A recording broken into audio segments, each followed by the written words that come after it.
Assalamualaikum warahmatullahi wabarakatuh. Apa khabar anak-anak di rumah hari ini? Ustaz harapkan anak-anak Ustaz semuanya sihat-sihat belaka. Baiklah, jom kita belajar bersama dengan Ustaz Muiz.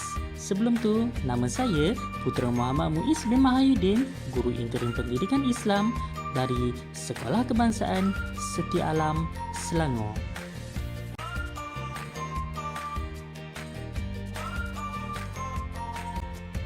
Bismillahirrahmanirrahim. Anak-anak, hari ini kita akan belajar satu lagi bidang dalam Al-Quran, iaitu hukum tajwid. Tajuk pelajaran kita pada hari ini ialah tanda wakaf. Di dalam hukum tajwid, kita mesti belajar tanda wakaf.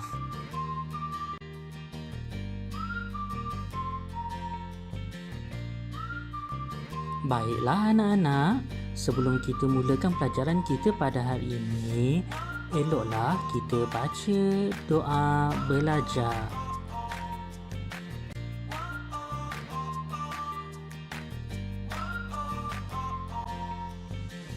Anak-anak, boleh tak Ustaz minta tolong?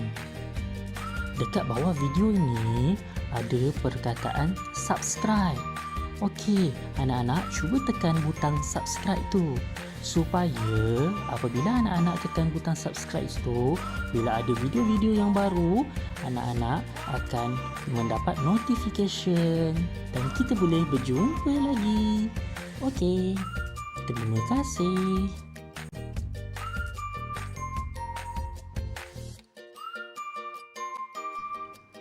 Sebelum kita pergi dengan lebih lanjut, apakah objektif pelajaran kita pada hari ini?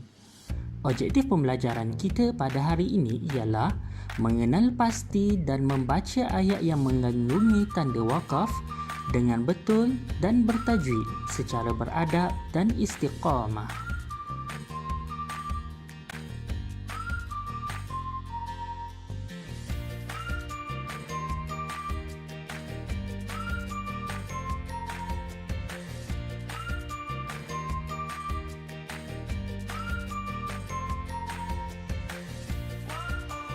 Nah, dah pernah dengar ke tanda wakaf? Tanda wakaf, tanda wakaf, tanda wakaf. Apa itu tanda wakaf? Baiklah, tanda wakaf daripada segi istilahnya memberhentikan bacaan seketika ataupun terputus suara, iaitu nafas di hujung ataupun di akhir ayat.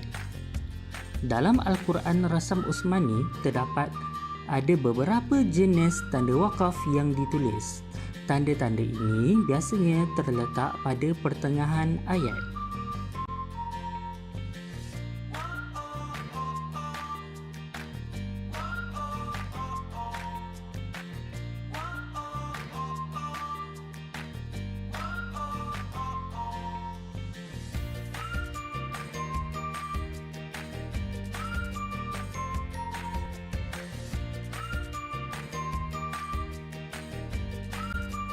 Anak-anak, kalau ada orang tanya apa itu fungsi wakaf pada anak-anak, anak-anak jawab begini. Fungsi wakaf adalah bagi membantu kita berhenti dan mengambil nafas semula. Berhenti iaitu wakaf pada tempat yang betul dapat memelihara makna Al-Quran.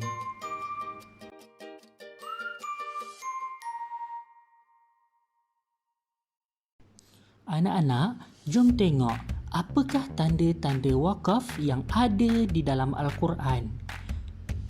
Hari ini Ustaz akan tunjukkan 6 tanda wakaf yang ada dalam Al-Quran.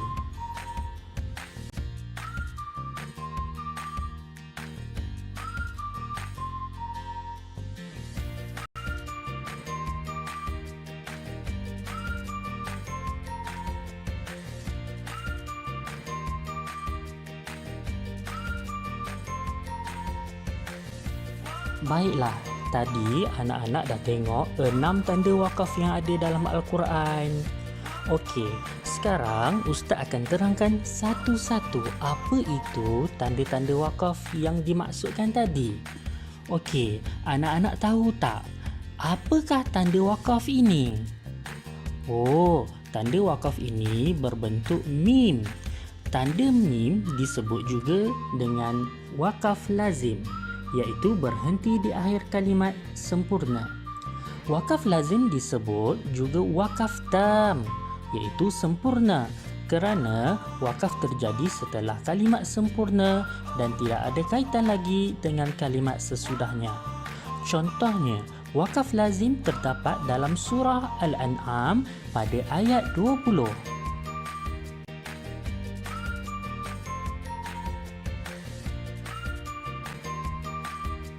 Anak-anak, ini adalah tanda wakaf yang kedua. Tanda wakaf ini berbentuk 3 titik dan 3 titik. Tanda bertitik 3 yang disebut sebagai wakaf muraqabah atau wakaf ta'annuq, iaitu terikat. Wakaf ini akan muncul sebanyak 2 kali di mana-mana sahaja dan cara membacanya adalah harus berhenti di salah satu tanda tersebut. Jika sudah berhenti pada tanda yang pertama, kita dah tak perlu berhenti lagi pada tanda yang kedua. Tetapi, kalau kita belum berhenti pada tanda yang pertama, kita harus berhenti pada tanda yang kedua. Contoh tanda ini sering kita lihat pada surah Al-Baqarah.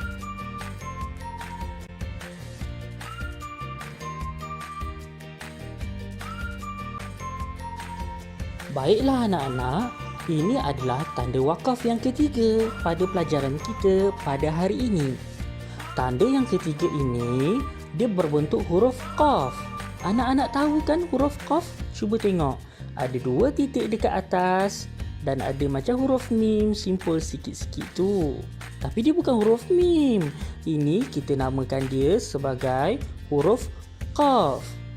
Tanda Qaf ini merupakan singkatan yang bermakna telah dinyatakan boleh berhenti pada wakaf sebelumnya. Maka, cara bacaan jika kita jumpa tanda wakaf ini, kita lebih baik meneruskan bacaan walaupun boleh diwakafkan.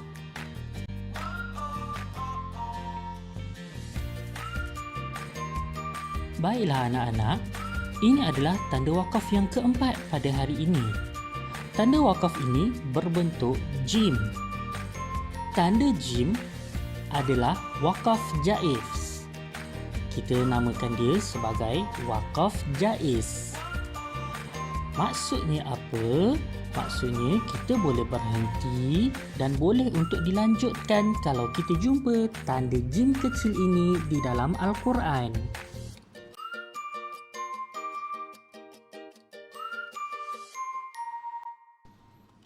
Baiklah anak-anak, ini adalah tanda wakaf yang kelima. Tanda wakaf ini berbentuk seperti huruf sad yang bersambung dengan lam. Tanda sad lam merupakan singkatan daripada qad yusalu yang bermakna kadangkala boleh diwasalkan. Qad yusalu yang bermakna kadang-kadang boleh diwasalkan. Jadi anak-anak, jika kita jumpa huruf sad lam ini di dalam Al-Quran, lebih baik kita berhenti. Walaupun kadang-kadang boleh kita wasalkan, tapi kita lebih baik untuk kita berhenti.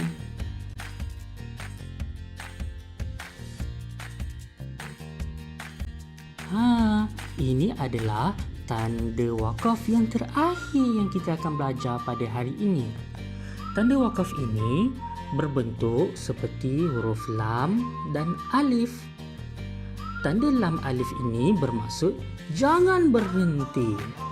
Tanda ini muncul kadang-kala pada penghujung maupun pertengahan ayat. Jika ia muncul di pertengahan ayat, maka tidak dibenarkan untuk berhenti. Dan jika berada di penghujung ayat, pembaca boleh berhenti ataupun tidak. Ataupun dengan bahasa mudahnya anak-anak, Kalaulah kita jumpa huruf lam alif ini di tengah ayat, kita tak boleh berhenti. Tapi kalau kita jumpa huruf tanda wakaf lam alif ini di akhir ayat, kita boleh berhenti ataupun tidak. Kita boleh memilih sama ada untuk berhenti ataupun tidak.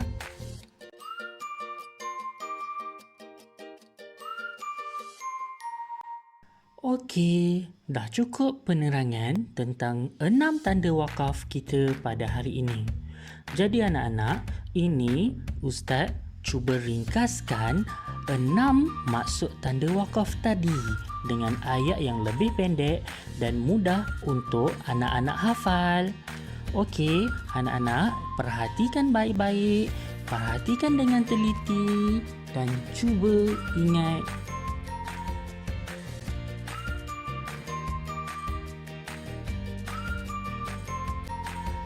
Baiklah anak-anak, akhir sekali Ustaz akan tunjukkan contoh-contoh tanda wakaf yang berada di dalam ayat-ayat Al-Quran. Anak-anak, tolong baca, perhatikan dengan teliti.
Anak-anak, boleh tak Ustaz minta tolong? Dekat bawah video ini ada perkataan subscribe.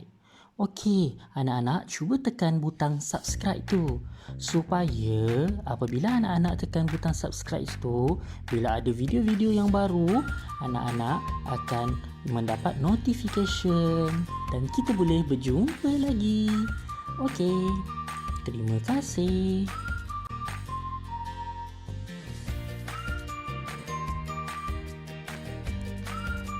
Anak-anak, maka dengan ini berakhirlah kelas kita pada hari ini. Terima kasih banyak-banyak sudi menonton dan minta maaf jika ada kekurangan dan kesilapan. Semoga video ini sangat bermanfaat untuk anak-anak. Anak-anak, jika anak-anak ada pertanyaan, bolehlah emailkan kepada Ustaz seperti yang tertera pada skrin ini. Oh ya anak-anak, anak-anak ada Facebook? Oh, kalau ada, Ustaz pun ada Facebook. Nampak tak link dekat situ? Okey, anak-anak cuba tekan link tu. Kemudian like lah. Okey, selamat belajar. Assalamualaikum.